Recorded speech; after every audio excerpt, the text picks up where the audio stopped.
Have you ever wondered what Amazon looked like when it was just selling books out of Jeff Bezos' garage? Or what happened to all those weird .com shopping sites that promised to revolutionize how we buy everything from groceries to pet food?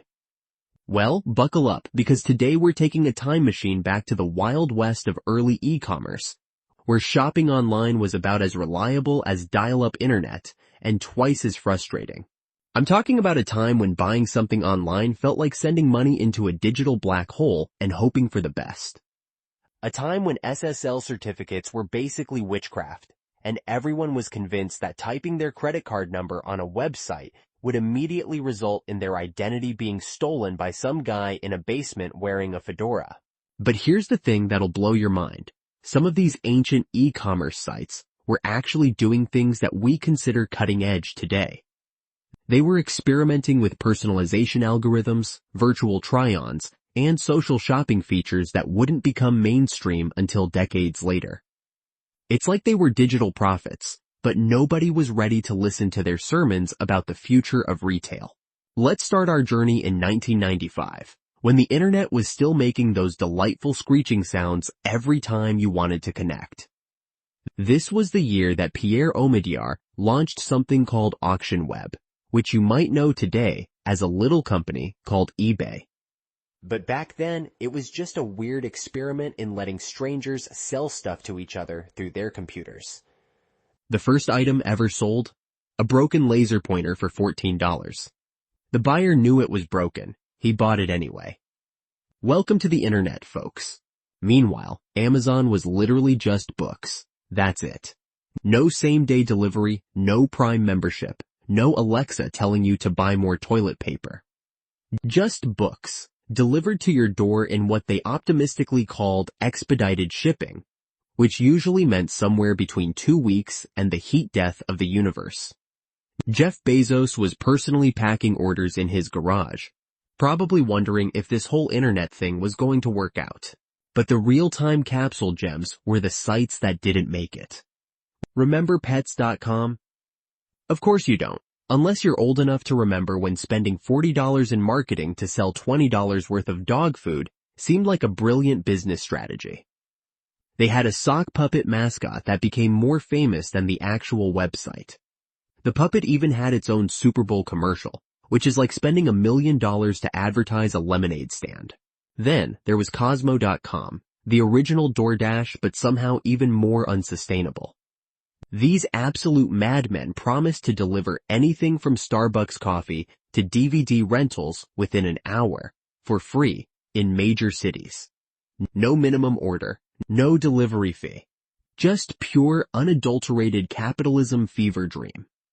You could literally order a single pack of gum, and they'd send someone on a bike to bring it to your door. Surprisingly, this business model did not work out.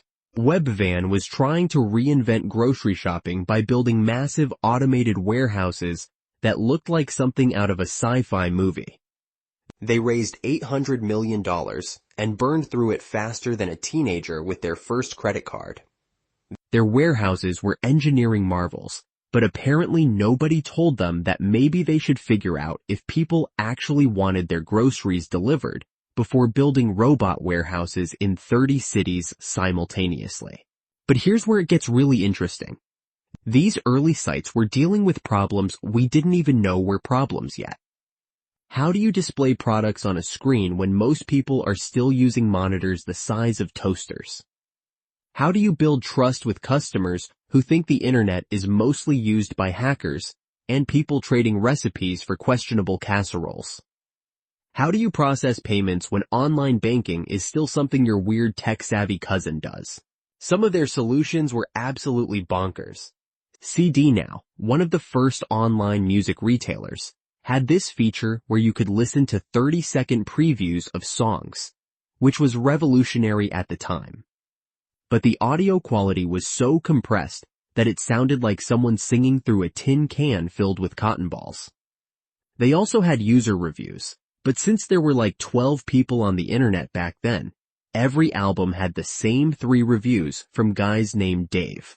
Shopping.com tried to be the everything store before Amazon figured out how to be the everything store. They had categories for literally everything you could imagine, organized in these bizarre hierarchical menus that required a computer science degree to navigate. Want to buy a lamp? Great. First click on Home and Garden, then Lighting, then Indoor Lighting, then Table Lamps, then Traditional Style Table Lamps, then Table Lamps under $50. By the time you found what you wanted, you'd forgotten why you needed a lamp in the first place. The payment systems were their own special kind of nightmare.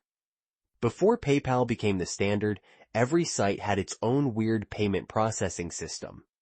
Some required you to call a phone number and read your credit card information to a human being. Others used digital wallets that required downloading special software that probably installed 17 different toolbars on your browser. A few brave souls experimented with digital cash systems that were so complicated they made cryptocurrency look user-friendly. Customer service was an adventure too. Live chat didn't exist yet, so if you had a problem, you sent an email and waited. And waited. And waited some more. Response times were measured in geological epochs. Some sites had phone support, but calling a customer service number for an internet company felt like admitting defeat, like you were too old and confused to figure out this newfangled computer shopping thing. The really wild part is how these early pioneers influenced everything we take for granted today. Amazon's recommendation system started as a simple, customers who bought this also bought that feature. But it was mind-blowing at the time. The idea that a computer could predict what you might want to buy based on what other people bought felt like magic. Now we complain when Netflix doesn't perfectly predict our mood on a Tuesday evening.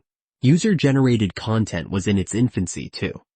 Product reviews were revolutionary because suddenly you could hear from actual customers instead of just trusting whatever the company told you.